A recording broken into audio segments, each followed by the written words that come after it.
எப்படி இருக்கிறீங்க? இன்னைக்கு நம்ம பார்க்க போற ரெசிபி என்னன்னு பார்த்தீங்கன்னா ஒரு டேஸ்டியான சாண்ட்விச் தாங்க பார்க்க போறோம். வெஜ் சாண்ட்விச் தான் இன்னைக்கு பண்ண போறோம். வாங்க இதை எப்படி ப்ரிப்பேர் பண்ணலாங்கிறத பார்க்கலாம். இன்னைக்கு இந்த சாண்ட்விச்சுக்கு நம்ம வெங்காயம், தக்காளி, கேப்சிகம் சேர்க்க போறோங்க.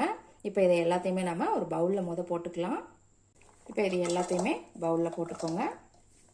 கேப்சிகம் வந்து நான் 2 கலரில் எடுத்துருக்குறேங்க. உங்களுக்கு கிடைச்சது அப்படின்னா நீங்கள் யூஸ் பண்ணிக்கோங்க.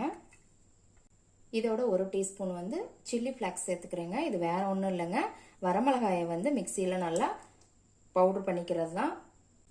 இப்போ இதை எல்லாத்தையும் நல்லா மிக்ஸ் பண்ணி விட்டுக்கோங்க. இந்த வெஜிடபிள்ஸ் எல்லாம் ரொம்ப பொடி பொடியாக கட் பண்ணணுன்ட்டு இல்லைங்க, ஓரளவுக்கு நீங்கள் பெருசாகவே கட் பண்ணிக்கலாம், நல்லா தான் இருக்கும். இப்போ அடுத்து நாம் பிரெட் எடுத்துக்கலாம். பிரெட்டை வந்து இந்த சைடில் இருக்க அந்த ப்ரௌன் கலரில் இருக்கிற அந்த ஓரங்களை எல்லாம் கட் பண்ணி எடுத்துக்கலாம்.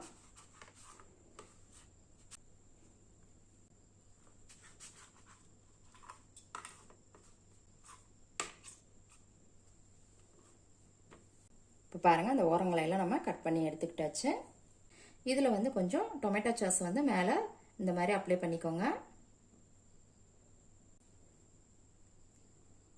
இப்போ இதில் வந்து நம்ம இந்த மிக்ஸ் பண்ணி வச்ச வெஜிடபிள்ஸை இது மேலே இந்த மாதிரி வச்சுக்கலாம்.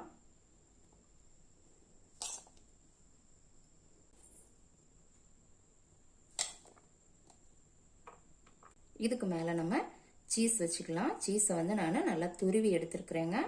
இந்த மாதிரி துருவி போட்டுக்கோங்க, நல்லா இருக்கும்.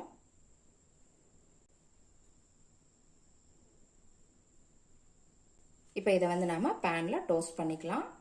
இப்போ கேஸ்ல ஒரு பேன் வச்சிருக்கிறேங்க. இதில் கொஞ்சமா பட்டர் சேர்த்துக்கலாம். கேஸை வந்து சிம்ல வச்சுக்கோங்க.